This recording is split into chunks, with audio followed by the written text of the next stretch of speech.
video is all about students tracking their own data and owning their learning. If you have no idea how to set up data tracking for students and do it digitally, don't worry, I've got you covered. In this video, you won't want to miss. Now, why on earth are we caring more about our students' data than they are? We know their scores, we know where they need to go, we know every single thing about their data points, but really that should be coming from the students. We need to be empowering these learners to own and track their own data. They need to know what's going on in education for themselves. Now, Google Sheets is the best place to have your students track their data. If you are not comfortable with Google Sheets, you can do it in slides if you want, or even print out. But I don't want you to be afraid of Google Sheets. It can be really a powerful tool for students to learn how to start to integrate their data into it and formulate charts. It's also going to hit some technology application standards. So the more often you can give this opportunity for kids, you're hitting so many more things.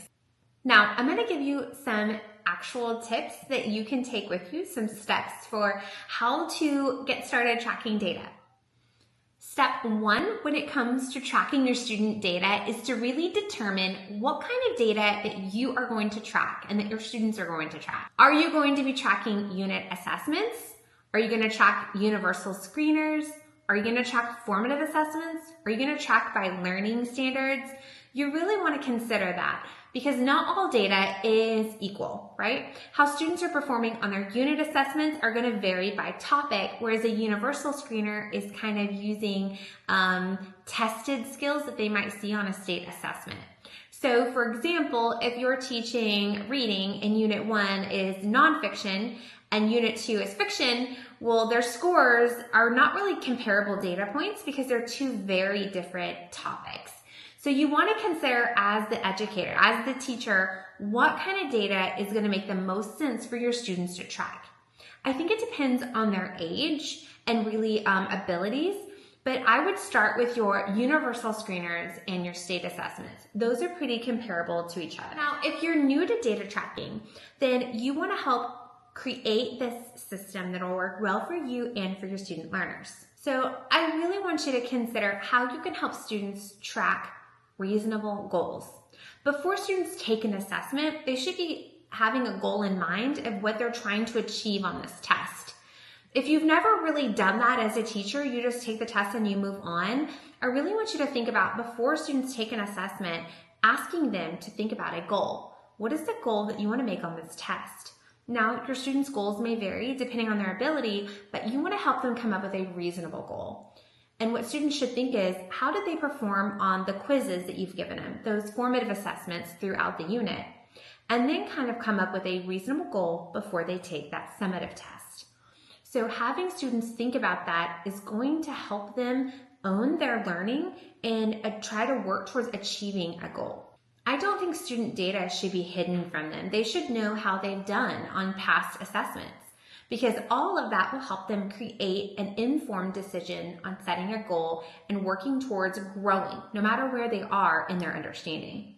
You also want to talk about that privacy of their goals and their data, to not really share that with their friends, because you want to protect student privacy and everyone in your classroom. So that's kind of a culture that you want to create within your classroom to make it a safe place for students to take these intellectual risks and set goals and be vulnerable. Now you're ready for step two. You know what kind of assessment data that you want your students to set goals for and track. And so now for step two is to create kind of a template for them, having an organized space for them to track this actual data, kind of depending on how I would go from here. If you have older students, like 8th graders or older, they can create their own data trackers if you really want. But for younger students, I would definitely have a template to provide for them. Now, here's an example of one that I have on my store. And I'll put the link below if you want to just grab it from the store and have it done and ready to go. But I'm also going to talk you through a couple of pieces where you could maybe make your own depending on how you feel.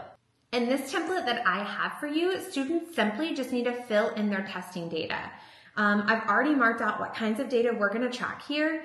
And the charts at the bottom automatically generate once the students put in their data. So it's pretty great that way. And they're going to compare their goal score to their actual score. And so instead of test to test, which they can look at that trend over time, but we're going to compare our goal to our test.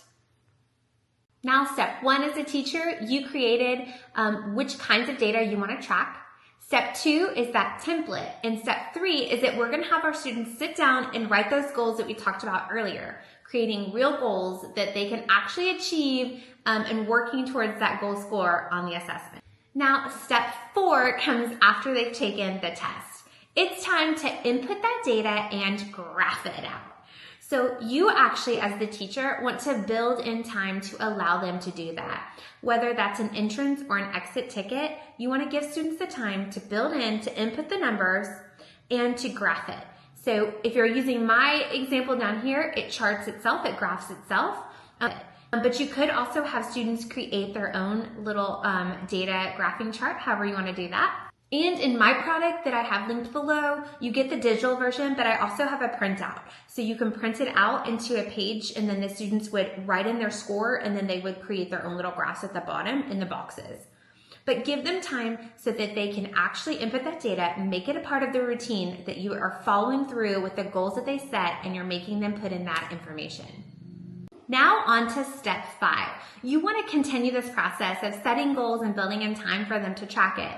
But for step 5, if you can actually meet with your students on a regular basis, even if it's just for a few minutes or once a month or whatever you can do to meet with them and talk through their data, that's going to help hold them accountable and help you encourage them and check in with them and see, like, how are they doing? Are they setting reasonable goals? How is their data?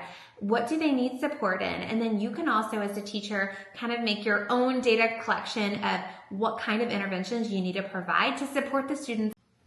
You're going to want to make sure that you share this data tracker with students in the way that you normally send and receive digital work. So consider that. You also want to have them share it back with you as an accountability piece. So that's really important too.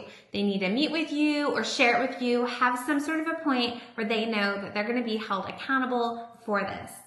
Now that you've determined what kind of data you want, the template's ready to go, and you know how you're going to send and receive the data tracker with your students, you're ready to go. Now, you can totally make your own Google Sheet data tracker if you want. If you want one ready to go with a printable version and kids just put in their data and it updates and populates on the chart, grab it below. If you want to learn more about Google activities, then be sure to subscribe to my channel so that you get all of our videos and can check out all the Google videos that I have. And be sure to check back because we're rolling out lots of new videos this year. So be sure to grab your goal tracker here, follow us on social media, and subscribe. And I will see you next time at TeacherTech.Tips. Bye, guys.